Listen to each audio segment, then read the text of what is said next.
तर नमस्कार मित्रांनो, खूप दिवसांपासून बंजारा समाजाच्या आरक्षणाचा विषय सुरू होता आणि त्यामध्ये आता शासनाने आयोग नेमलेला आहे. तर त्यासाठी सर्वप्रथम बंजारा समाजाच्या सर्व माझ्या भाऊबंधूंचं, संघटनेचे अध्यक्ष, सदस्य आणि इतर नेत्यांचं सगळ्यांना खूप खूप शुभेच्छा आणि सगळ्यांचे खूप खूप आभार सर्वप्रथम.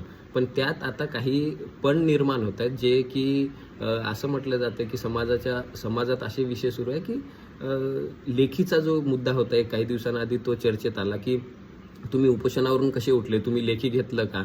आम्ही लेखी घेतल्याशिवाय उपोषण सोडलं नसतं किंवा आम्ही आंदोलन थांबवलं नसतं. पण आता अ, बिना लेखी घेताच तुम्ही सगळे परत आले. तर हे कसं झालं? असं नेमकं घडतंय का? तुम्हाला काही आश्वासनं दिलेत का? किंवा तुम्हाला काही लेखी कागदावर न देता चेकवर तर लेखी नाही दिली.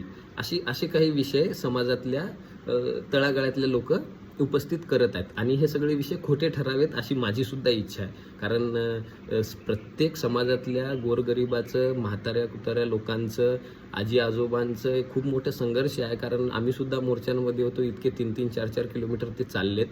तर असा काही विषय ठरवू नये. असा जर विषय ठरला तर हे सगळे लोक बोगस होते जे मीटिंगला गेले होते असं समाज मान्य करेल इथून पुढे. असं मान्य करायला नको अशी इच्छा आहे आमची, पण असं मान्य करेल लोक.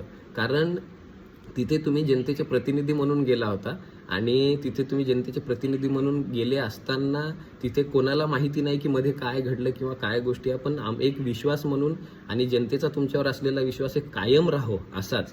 तर इथून पुढे होणाऱ्या गोष्टी या सकारात्मकच होतील. पण हे लोकांच्या मनातले गैरसमज सुद्धा तुम्ही दूर करायला हवेत अशी माझी इच्छा आहे.